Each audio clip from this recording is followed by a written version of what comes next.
রাষ্ট্রপতি আব্দুল হামিদ যখন চলে গেলেন, আবার এখন যে ফিরে এলেন, এই দুইয়ের মধ্যে যা কিছু ঘটেছে তা নিয়ে আলোচনা করব। তার আগে বলে নেই যে তাকে আমি কেন রাষ্ট্রপতি হামিদ বলছি, কিংবা তাকে কেন আমি সাবেক রাষ্ট্রপতি বলিনি।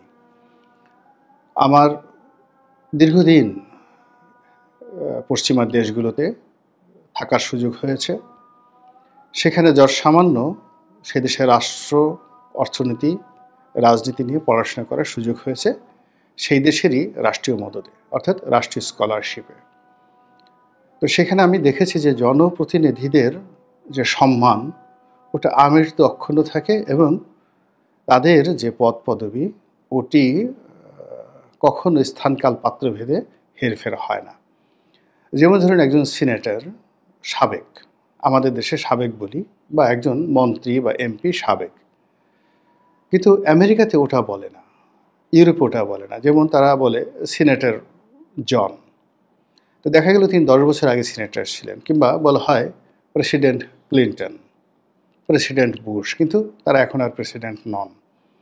তো তারা তাদের যে রাজনৈতিক ব্যক্তিত্ব, সেই রাজনৈতিক ব্যক্তিত্বকে ওইভাবে সম্মান করেন। কিন্তু আমরা তৃতীয় বিশ্বের যেমন মানসিকতা, আমরা হলো যে যখন আমরা ইন চেয়ারে থাকি, ক্ষমতায় থাকি, তখন আমাদের পায়ের কাছে সবাই লুটোপুটি খায়। আর যেই মুহূর্তে আমরা ক্ষমতা হারাই রাজনীতিবিদরা, অমনি তার যে একটা স্বাভাবিক অবস্থান আছে, তিনি যে একটা মানুষ বা তার একটা সামাজিক রাজনৈতিক পরিচয় আছে, সব ভুলে গিয়ে তাকে আমরা যতটা অপদস্থ করা দরকার ঠিক ততটাই অপদস্থ আমরা করে ফেলি। তো আপনি যদি পশ্চিমা গণতন্ত্রের ধারক বাহক হন, তাহলে আমাদের দেশে অতীতে যারা প্রেসিডেন্ট ছিলেন, ইনক্লুডিং খন্দকার মোশতাক, তাদেরকে প্রেসিডেন্ট হিসেবে সম্বোধন করতে হবে। প্রেসিডেন্ট জিয়া, প্রেসিডেন্ট শেখ মুজিবুর রহমান, এভাবেই বলতে হবে। তো যা হোক, সেই কালচারে আদিষ্ট হয়েই বা অদিষ্ট হয়ে বা প্রভাবিত হয়ে আমি জনাব আব্দুল হামিদ সাহেবকে প্রেসিডেন্ট হামিদ বলে সম্বোধন করলাম।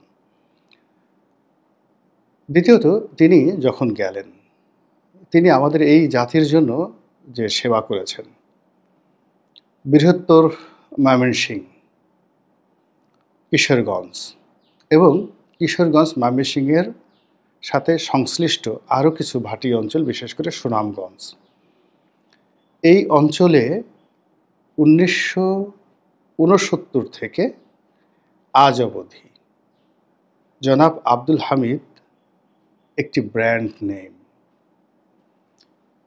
ওনার মতো সুনাম, সুখ্যাতি, জনপ্রিয়তা এই বৃহত্তর অঞ্চলের দ্বিতীয় কোনো ব্যক্তি জীবিত নেই।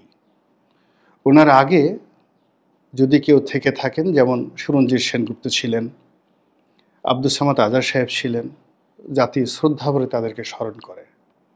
আওয়ামী লীগ নেতা আব্দুল মান্নান সাহেব ছিলেন, অত্যন্ত টাঙ্গাইলের মান্নান সাহেব, খুবই সম্মানিত ব্যক্তি ওই বেল্টের।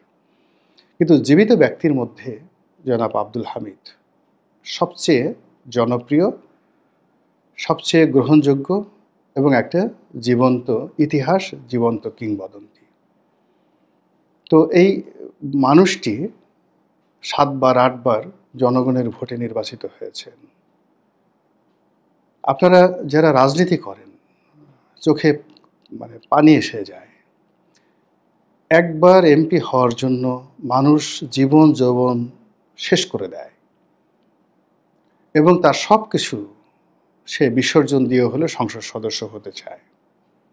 আর একবার সংসদ সদস্য হওয়ার পর দ্বিতীয়বার সংসদ সদস্য হওয়া, তৃতীয়বার হওয়া, এটা রীতিমতো ভাগ্যের ব্যাপার। এবং এটা যে কত বড় যোগ্যতা, যে একজন মানুষ তার নির্বাচনী এলাকাতে 5 বার 6 বার 7 বার 8 বার সংসদ সদস্য নির্বাচিত হচ্ছেন, ওই মানুষটি ওই নির্বাচনী এলাকার অন্ততপক্ষে 10 লাখ লোকের চোখের মণি, মাথার মুকুট, এবং তাদের দোয়া এবং ভালোবাসার উপলক্ষ।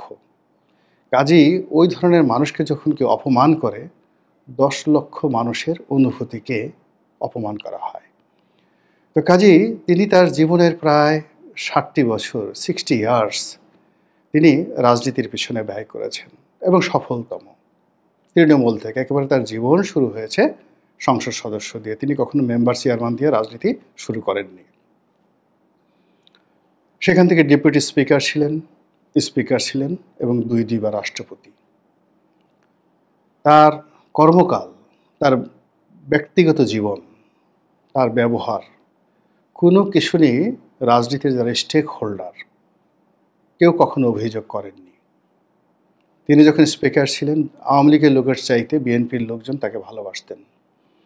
তিনি যখন রাষ্ট্রপতি ছিলেন, তখন তার যে রাষ্ট্রপতির সহজ সরল জীবন, সহজ সরল কথাবার্তা, তার যে সহজ সরল উক্তি, এটি আবহমান বাংলার যে একজন রাষ্ট্রপতি, মোটে মজুর কুলি, তাদের রাষ্ট্রপতি, এই যে অভিদা গণমানুষের যে রাষ্ট্রপতি, সুদীর্ঘ 60 বছরের শ্রম,